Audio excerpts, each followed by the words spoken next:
Hello friends and welcome back to my channel. I am Shakman-Brainman and in today's video I would be showing you a few experiments.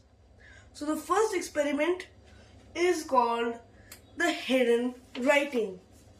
So what you need to make this is first of all a half cut lemon like this.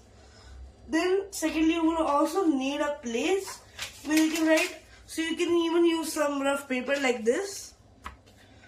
We will also need some cotton swabs and sunlight. If you don't really have sunlight, you can also use a UV light from a laser.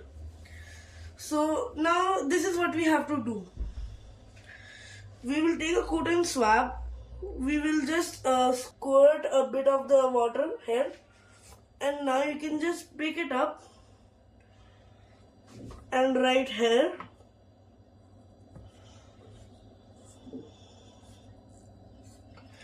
With this your writing becomes more clear, but you should not really use a lot of it, else the water can really just make it visible simply.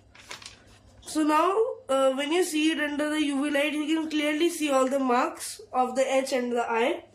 Friends, now it's time for the second activity. What you need for this is a glass filled with water. You can fill it as much as you want. Next you will also need a paper straw or any kind of straw.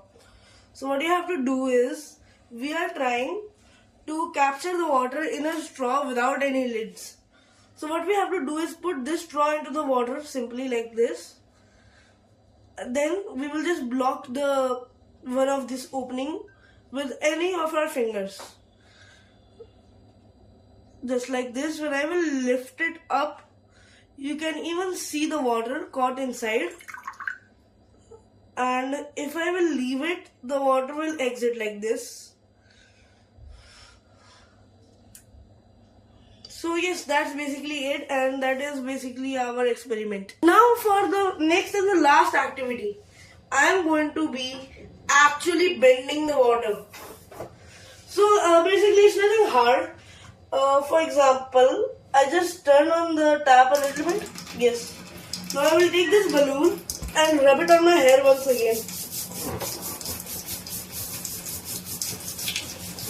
Once I have rubbed it, I will just keep it very close to the water, and if you can see, the water is slightly bending.